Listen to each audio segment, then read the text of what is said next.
Hello, everyone. So good to see you all. I'm so thankful to have Angie Baughman with us again today. This is her second time on the Writers Bloc, and I'm really grateful for her to be back. She is a licensed pastor, Bible teacher, author, podcaster, and founder of Steady On Ministries. She's also the creator of the Step by Step Bible Study Method and a leader of the Steady On University, an online community helping women grow in biblical knowledge and spiritual confidence. And today we're going to be talking with Angie a little bit about why ministry creatives need retreats. And so I'm looking forward to that. I'm looking forward to hearing more from you. But Angie, tell us and those who might be new to you, anything else you'd like to share about where you live, what you do, your work, Yeah, thank writing, you. whatever you'd Thank you like for to having me back. Yes, I yeah. love this. I'm so glad that these ladies are here to join us for this conversation.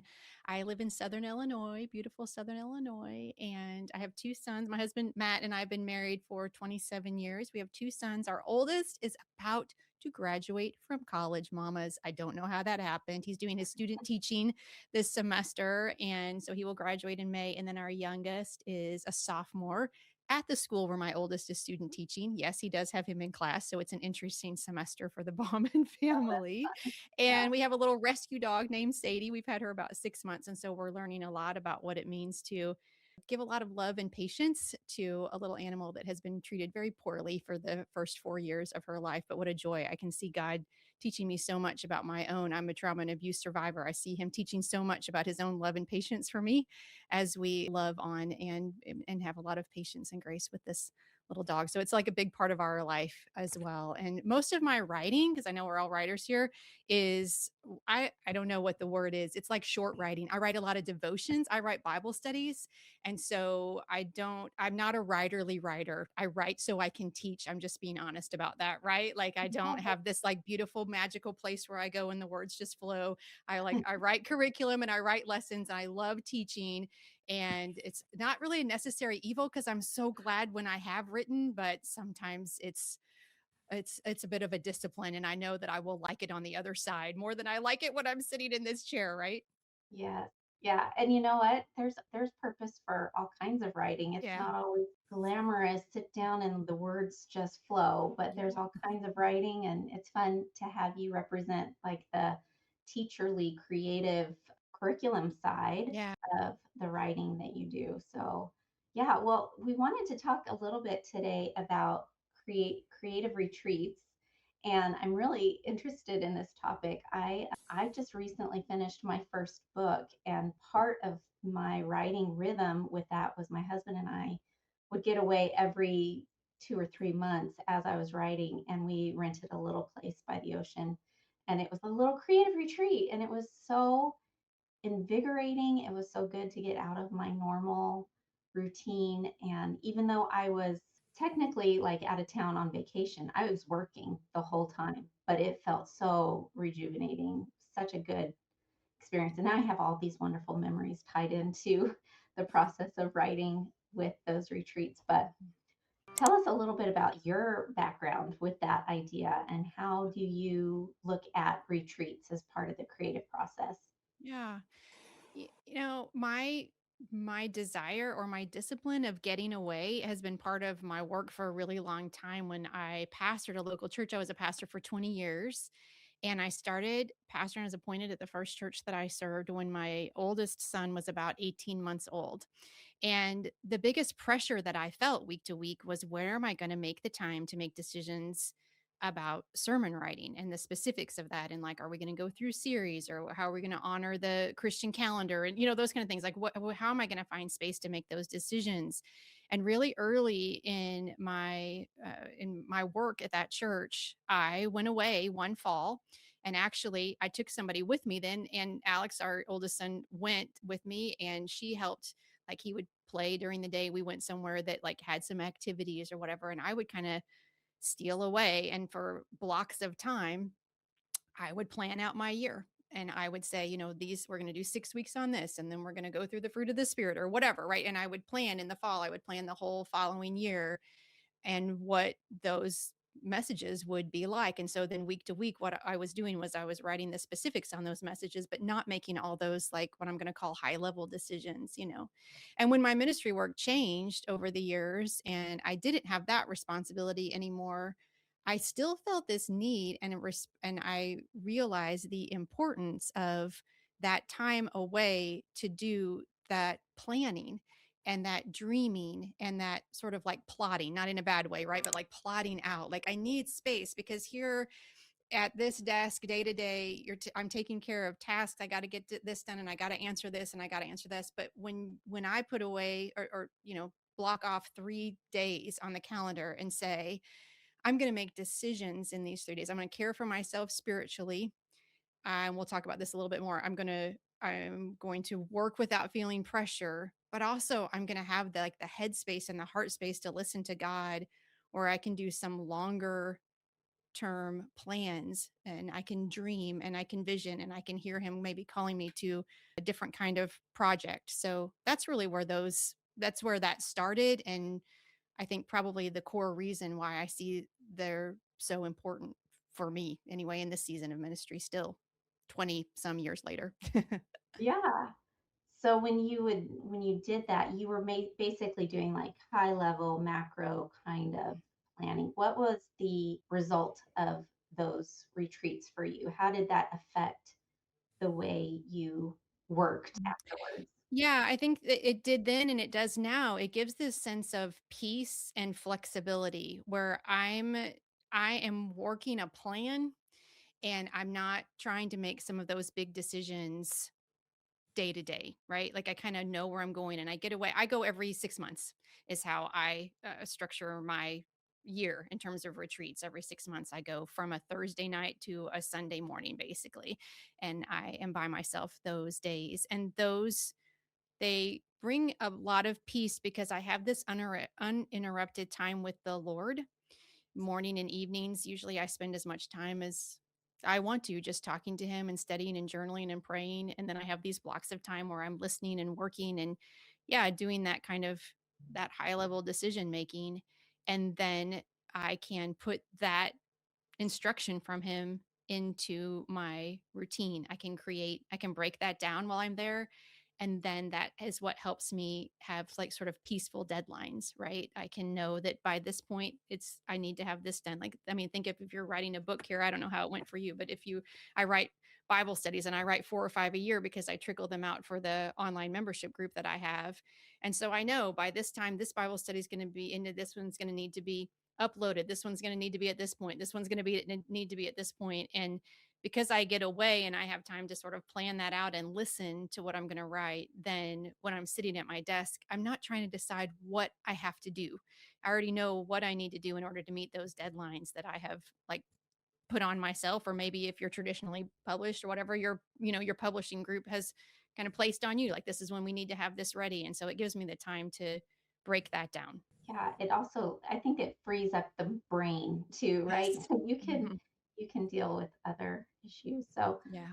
do you feel like there's a resistance from people when you talk about the need for this? Do people put up a bunch of excuses or reasons for why that doesn't work Yeah, or it's I an think unrealistic right. I think we expectation? all do, and they're not crazy wackadoodle reasons. They're real reasons, right? Because it seems like we don't have enough time to do what we need to do. So pausing what we need to do and taking 3 days or whatever the thing whatever it might be for someone else feels like, well, I can't touch that. I can't reach that, right? I have these responsibilities at home. I have children at home. Maybe I have a full-time job and I'm doing this in the cracks. Or, I mean, that's just the realistic, like, this is what I have to overcome to get out the door, right? Maybe there's other things like, I don't know that I deserve this. Maybe no one is validating my work at the level that I think it's worth renting a hotel room or, a cabin, like you said, near the ocean or something like that takes investment of money as well. And we can tell ourselves, well, I'm not making any money off my writing. Why would I invest more money in my right? So yeah, there's these really real reasons why we don't do this. I remember the first time that I did a retreat again after I was doing Steady on Ministries and I hadn't been Serena Church for a little while, and that I was working as an assistant, but not as a lead pastor. And So I hadn't been doing them for a little while because I didn't have the same responsibilities, but I felt the need to do that as the ministry was growing. And I remember so well that the first time, like, it was time for me to go. Like, I had stuff in my van, my, like, all the calendars I needed and the office supplies and my pencil sharpener that I like to have with me. It was loaded. And I told my husband, I was sitting in the kitchen, I told my husband, I'm like, I don't think I'm going. And he was like, yeah, you're going. He's like, I'm leaving you with the boys. They were younger then, right, ladies? Like all the thing, like I'm leaving you, and I don't, and all this, and I don't. And like he like walked me to the van and shut the door, and he was like, "You're going. You're getting Goodbye." out of Right? here. Yeah. Like yeah. And I'm so grateful because that, like, I've gone every 6 months since then again, and it's been years that I've had that rhythm, and I don't know where I'd be. I don't think I'd still be doing this. I really don't. I don't think that's too bold of a statement. I don't think I'd still be doing this without those times away. Yeah, I think sometimes it is more of a sacrifice to carry those things through than we might realize because it sounds so wonderful and in the busyness of life. Maybe we feel like, oh, I can't afford to do this time wise or money wise, but maybe you can't afford not to. Maybe Right. there's just some real investment. The return on investment is just so good that And a lot worth of the us aren't sacrifice. really comfortable being by ourselves or being in that kind of silence for that long. If that's the discipline that the Lord is calling you to, like He has me look at hard things while I'm away. I will not deny that. Right. And so I think that can be a reason why we resist it too, because maybe we know something's in the way between us and completing something or starting something or going to the place he's inviting us to go in our writing. Like we can feel that. We can feel that there's an obstacle there or there's something in the way. But when we get away, a lot of times we're looking at that something and that can that can be challenging as well. Sometimes it's not easier to not look at it, but sometimes we believe the lie that it's easier to not look at it, right? Yeah. Were there like particular scriptures that you kind of leaned on during those very first times of getting away and doing this retreat? Were there, promptings from Yeah. the spirit that you were like, I Mhm. really need to heed this? One of the scriptures that I wonder if it'll ring true to you and others as well as Isaiah 30:15. Do you know this scripture? This is what the sovereign Lord, the Holy One of Israel says. In repentance and rest is your salvation, in quietness and trust is your strength. And then there's this challenge, but you would have none of it, right? Like that ouchy challenge, at the end. And that is a scripture that for a long time has been just this quiet call to remember mm, my own sometimes inability to take that seriously. I'm not saying that very well, but like there's just this quiet call always that the Lord says, be careful because this is what you slip into, right? That you look for your salvation in yourself and you look for your strength in yourself. And then you're overwhelmed and it's so hard to keep going in the calling that I have on your life. But I'm not placing that on you. Like I'm calling you away. And for me, that is one of the ways that I answer that is like this actual away. I don't think it always it doesn't look the same for everybody in every season or anything like that. But will you trust me that I want to and can and will do really powerful work? Not just in the planning, because I love that part. I do I could sit there and listen to that all day, but in that quiet of because everything we're writing is overflowing from the work that God is doing in our hearts, that we're allowing him to do in our hearts or not, right? And so will you come away with me for a season or for a short period of time even and allow me to do that work on your heart so the work that you can offer other people is all the richer? Yeah, you touched on it earlier, and I had my small group over last night, and we were talking about the very thing you just mentioned, which is that sometimes we're not still and we don't get quiet before the Lord and we don't remove ourselves from distraction because that's kind of a scary thing. It is. And I think sometimes we feel that like, what am I going to be convicted of that I need to change? Or, so I think there Yeah. is some kind of self preservation. I don't know if that's the right word, but there is something to that where we kind of resist Mhm. and we don't want to get quiet. And Yeah, it's so easy not to be quiet these days, right? yeah. We've just got so many things coming at us. When you did get away, Angie, did you feel like it took you a while to be quiet? To be quiet Yes. before the Lord to hear his voice? Yes, it is not as bad, I'll say, in this season because I've been doing it long enough and I know more what to expect. But I will definitely say, even 5 years ago, 4 years ago, Thursday night, because I go Thursday to Sunday, Thursday night was bad. I was usually crying, feeling like I'd done the wrong thing. I couldn't be here that long. I was homesick. I was feeling guilty. I was overwhelmed from things that I was carrying. I don't have time to do this. I need to be doing this, this, and this, right? Like it was really sort of a cleansing evening that I sort of then began to anticipate that Thursday night's going to be hard. And Hmm. so what I do on Thursday nights now to try to help with that is just I like set myself up. That's all I do. I put my food in the refrigerator. I like put my stuff out. I set my computer, you know what I mean? Like, and I have time with the Lord. But I'm like, I just give myself a lot of space to be like, this first evening sometimes feels really bad. Yeah, and I just know to anticipate that. So yeah, but I have learned sort of to push through that because I have so many experiences now that God is just wanting to do really good work in my heart while I'm there. Yeah, well, that's good. It's good to know and maybe even expect Yeah. if you are getting away to realize it takes a little while to be still and to be Mhm. quiet and Mhm. And to yeah. silence all the things that are talking to us all the time, right? Even just those responsibilities and distractions. And like, am I really going to turn off my phone? Am I going to answer the Voxers? Am I going to look at my email? Like, what kind of parameters are you putting around your time away? And when does that go into effect? And am I going to look one more time? And all those things that you're like you're like negotiating with yourself as if yeah, as if looking Yeah, at your email one more time is going to save the world. I don't know why I do this. Yeah, right. because we've trained ourselves Yes. to do those It things. might all fall apart if I don't check it one more time. Yeah, exactly. No. Well, did have you learned anything about rest in particular? Do you feel the kind of like what how would you describe like the recovery rest of like the exhale, the relaxing, coming off of maybe an intense season to like the formational rest that it Yeah. sounds like that's what your retreats Yes, produce right. and did can you explain that difference? Yeah, for me, I have learned that recovery rest is really when we feel depleted and we need this time of maybe I never like to say nothingness, but really where we are just exhaling. Can I say it that way? We're just like we've been pushing too hard. I think we know what that feels like. We're just pushing too hard and we need to stop for a while.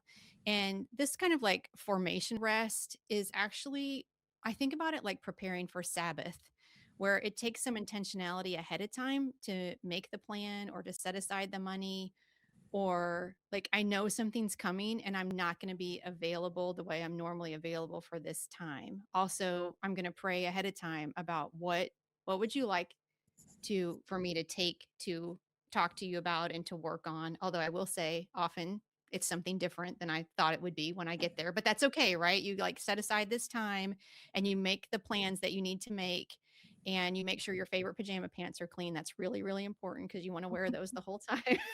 But right, you do whatever you need to do to kind of create the environment so that you can listen. Because it's for me, this kind of rest is it's very restful, but it is a time of discernment and a time of listening and a time of realignment even. And so yeah, I see those things as quite different.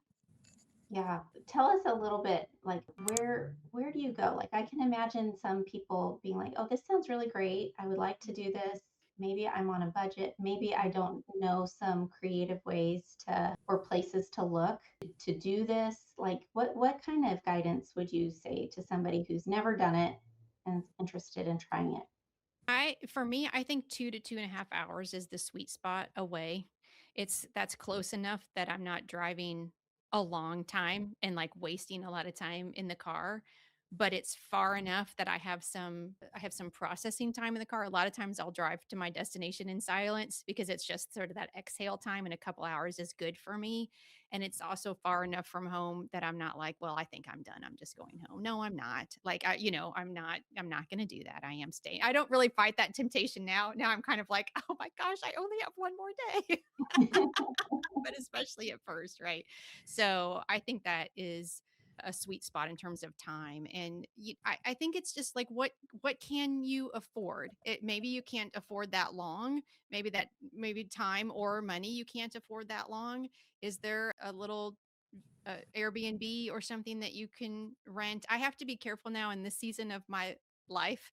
I did have a cabin about 2.5 hours from here that I would rent, and I would sit at the kitchen table in that cabin. And I got to where I could not sit that long at not like an office desk with it. So I've had to be careful. Like I have to look for places that have like a right chair and a desk at the right height and stuff. Yeah. Otherwise, I'm like dying physically because I'm in pain. That's just my age. But things like that matter, because if you're physically uncomfortable, then it can put a restraint on the what you were hoping to accomplish while you were gone. So I think it's just what realistically can you afford financially and time wise, and what possibilities work in the budget for that. When my kids were little, it was often like an afternoon away. Hmm. Like I would Hmm. just get to take my laptop and some books and I would hole up in some coffee shop Hmm. that, was close but far Yeah. and Hmm. give me some distance. So, Hmm. I think you can start with baby steps. And I think so when too. Yeah. when we Hmm. and when we were going to do our retreats and I went with my husband and it was just us. And so I Hmm. wasn't alone. I think that would Hmm. be a different level of challenge to be really alone and really quiet. But I was looking through Airbnb pictures and I liked the ones that had the tall tables Hmm. so that I could stand and work, Hmm. So Yep. you start to make decisions based on really Yeah. little things. Hmm. Like, Yeah. oh, is that table? Can I put my laptop there Mhm. and write comfortably? So it's funny, it's And not when always. you do it once, you'll adjust, right? Because you'll be like, "Oh, this was really great, but if I dot dot dot, it would be better." And you'll figure out what surroundings are most helpful to you. I'll say it that way. Yeah. Do you want to be able to look at something pretty out the window? Is that important to you? Or do you want to be in a hotel where you feel maybe more secure because people are around and it offers a free breakfast, right? Like what is more important to you, and what makes you feel the the most able to exhale and feel safe. Safe Yeah, both like physically, but also just in your heart, so that you can come before the Lord with just completely who you are and what you need. yeah, I really like that. Well, I'm wondering about the ladies on this call. How many of you have ever done this kind of practice? Is it a regular part of your life? Maybe it looks different from what Angie and I have described, but love to hear from you guys if that's been something really beneficial to you personally in your writing, in your goals, in your mental health, all of those things. Go I'll ahead, Angie. speak up. Yeah. I'll speak up. I've done it a number of times, not necessarily just for writing, but my relationship with the Lord is deep. And one place I'm thinking of in particular, I go to a cabin up in the North Woods. And when I get to the lakeshore, right at the edge, I hear, "Can you hear me now?" And I say yes. And then we're off to the races, whatever that means, Yes. whether it's to write or to recover or to just rest in Him. Mhm. But the North Woods really is a trick. Or, and I know that Angie will know this place, I will go down to Giant City Oh and get one of the yes. little cabins Beautiful. and eat their fried chicken. And, Yeah. life is good. Yes. But for Yeah. me, it's out in nature. Or go to just a forest preserve and Mhm. spend a couple hours at a forest preserve, sometimes walking, sometimes sitting at a picnic table and just journaling. Um, it's huge for me to get Mhm. away. Good. Or I'll drive up and have coffee with Amy. It's about 2.5 hours away. Oh. And we haven't done that in a while. But yeah, I don't know. Mhm. I think getting out of my normal stuff is huge, hugely Yeah. important. I'm going to Ohio on a retreat here next week. Good. So, Yeah. Oh, great. yeah, I highly recommend it. Anyone else? Carrie?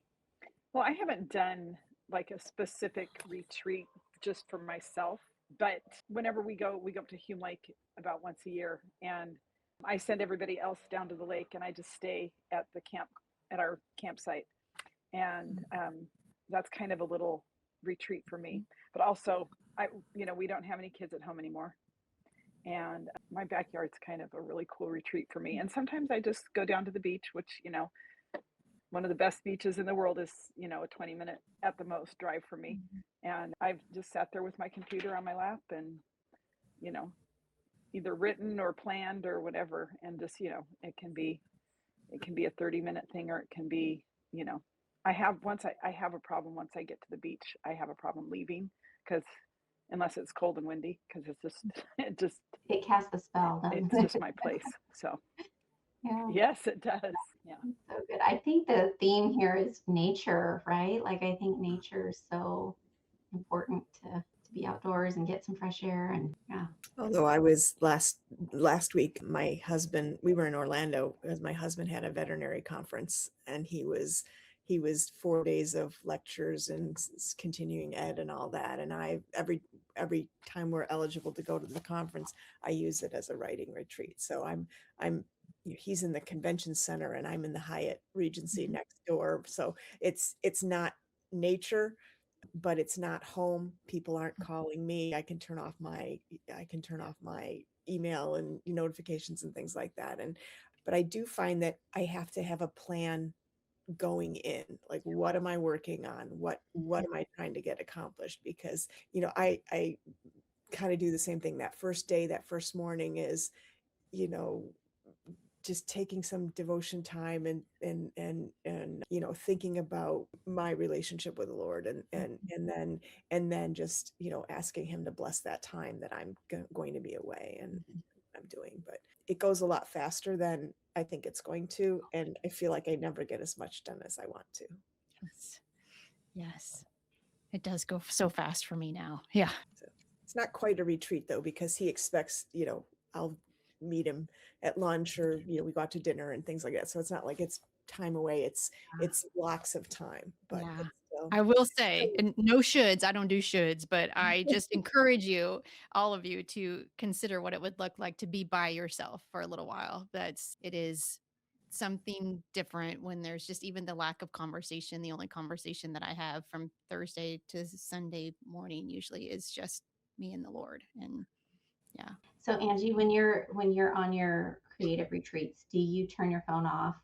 Do you unplug? Do you need internet to do the work you I set there? do, which is like it can be complicated, because I use Trello and like these, things like planning things. And so, yes, I do connect to the internet, and I am usually fairly available. I tell the ministry team that I work with that on Friday I will check sporadically.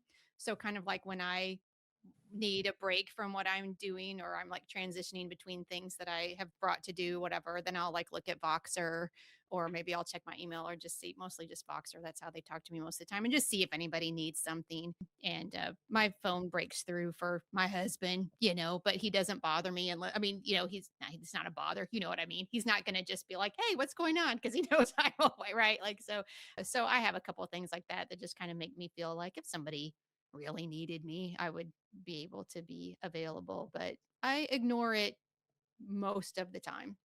Yeah, And I have a habit of ignoring it completely on Sundays already. So extending that a little bit, it feels kind of sweet actually. So I'm like, yeah. oh, this is the week that I ignore it more. Is that terrible? That might be terrible. I think it's a legit excuse Yeah. to Yeah. be a little slower on the response time and all And of in that. all seriousness, we talk about how hard it is and the reasons that we find to not do it. And I think one of the things as being in ministry is like we can tell people they should do it, or we can be like, yes, that would be a good thing, but do we do it ourselves, and will we be disciplined enough to, for me anyway, to obey the Lord's call and to say, I'm actually, for the good of myself and the calling that God has on my life, I am protecting this time, and I will get back to you on Monday when I'm back in the office. That's like the hardest thing of all for me to do, is just be like, it's okay if somebody waits, because I'm like, no, it's not, but it is. It actually is. Yeah, yeah. I would find that difficult too. It is. It's Feel hard. like, I do not they're deny it. like hot potatoes, like Right. I gotta get rid of this. I gotta do Yeah. something with this Mhm. right away. Yeah. Yeah. Yeah. Well, tell us a little bit about what you're going to be talking about with us on Thursday. Yes. So more of this. We're going to talk a little bit more about the difference between recovery rest and formational rest. And I'm actually going to take you, I don't know if I can't remember if this was Amy's encouragement or someone else's. I can't remember, but I'm actually going to take you through what I do from Thursday to Sunday. I'm just going to kind of lay that out and be like, this is what I do to get ready.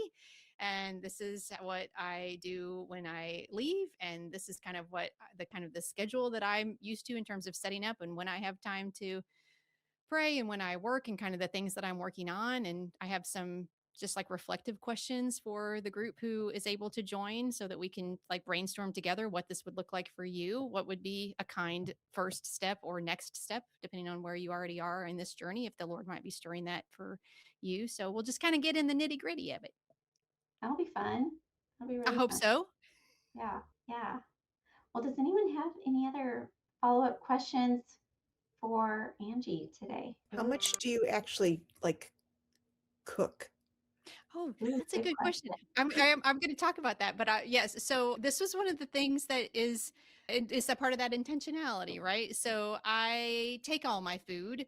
I cook at home usually before I leave, and then I put things like in small dishes. I know how many meals I need while I'm there, and then I have this like what is it called? Like this box that like of little things that's divided, for like little snacks and things. And I take those things and the drinks that I need and everything. And so yeah, I just prepare ahead of time, or I'll go buy Panera and get a soup, and that's one meal or something like that, right? But I think I need, I trying to remember right now. I always need 3 breakfasts, 4 lunch, and 3 dinners. So and some snacks. So I already like I know that based on my schedule, so I know how much food that I need to take. So yeah.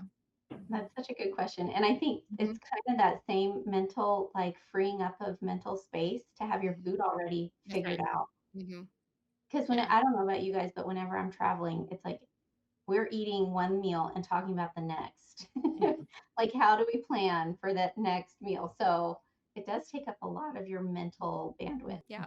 Yeah. Make those decisions ahead of time so Yeah. that and then I just stock my fridge with my stuff and watch it go down over the days that I'm there, right? Yeah. So Yeah. it's a good question because it's just practical and it can be distracting. What we're trying to do is eliminate those distractions as much as possible, right? Mhm. Yeah, absolutely. Well, this has been a great conversation. I thank you guys all for experimenting with this live stream. It seems like we've had a couple other viewers and maybe put a comment in there. I don't know who they are, but we'll figure out who are these people. We don't know, but if it was you, we'd like to hear from you. Know how your experience went, but yeah, this was great. Thank you guys all for being here, Angie. We appreciate your wisdom and Mhm. leading us in this way, and we'll look forward to learning more on Thursday. It's my delight. I love talking about this. So I hope it's encouraging. No guilt, no shame. Like, right, that's not what we want to do here, but I hope it's just like encouraging for us to think about like what might this look like for me. Yeah, that's great. Thank you all for being here.